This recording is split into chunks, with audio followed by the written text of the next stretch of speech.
Belum cairnya anggaran sebesar 8 miliar yang diminta oleh KONI Kota Palembang untuk kontingen Kota Palembang tidak membuat kontingen Palembang berputus asa untuk memberikan hasil terbaik jelang pelaksanaan Paprov 2017. Segala upaya dilakukan agar kontingen Palembang dapat tampil maksimal.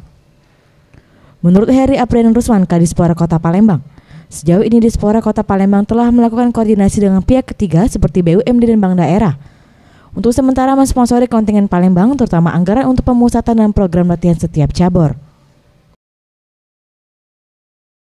Ya, kita akan libatkan dinas-dinas dan instansi-instansi yang terkait, termasuk pihak-pihak ketiga yang akan berpartisipasi, ya, termasuk Bank Sumsel, Pusri ataupun yang lain. Pasti mereka mau, dan itu tidak menyalahi karena ini untuk kepentingan kita bersama, ya, kepentingan kita bersama.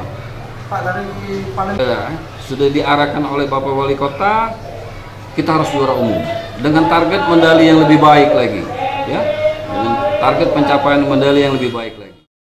Untuk pelaksanaan Paprov 2017 akan digelar pada bulan November dan anggaran sebesar 8 miliar untuk kontingen Palembang ini akan dicairkan di bulan September melalui APBD Perubahan Kota Palembang.